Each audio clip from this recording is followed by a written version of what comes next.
3 ദിവസമായി കാസർഗോഡ് നടക്കുന്ന മുസ്ലിം youth league ജില്ലാ സമ്മേളനം ഇന്ന് സമാപിക്കും. ജില്ലാ സമ്മേളനത്തിന്റെ ഭാഗമായി പ്രതിനിധി സമ്മേളനം, യുവാക്കളുടെ തിരോധാനവും നാടിന്റെ ആശങ്കകളും എന്ന വിഷയത്തിൽ സെമിനാർ, കാസർഗോഡിന്റെ പിന്നോക്കാവസ്ഥ എന്തുകൊണ്ട് എന്ന വിഷയത്തിൽ ചർച്ച എന്നിവ നടന്നു. പൊതുസമ്മേളനം KM ഷാജി MLA ഉദ്ഘാടനം ചെയ്തു.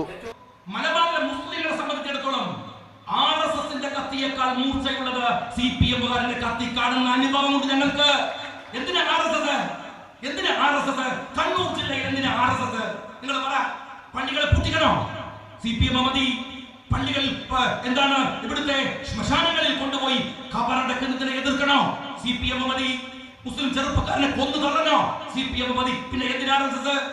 യൂത്ത് ലീഗ് സംസ്ഥാന പ്രസിഡന്റ് PM സാദിഖ് അലി പ്രമേയ പ്രഭാഷണം നടത്തി. MLA മാരായ NA നെല്ലിക്കുന്ന്, PB അബ്ദുൾ റസാഖ് തുടങ്ങിയവർ സംബന്ധിച്ചു. 3 ദിവസം നീണ്ടു നിൽക്കുന്ന സമ്മേളനത്തിൽ 100 കണക്കിന് പ്രവർത്തകർ പങ്കെടുക്കുന്നു. മീഡിയ 1 കാസർഗോഡ്.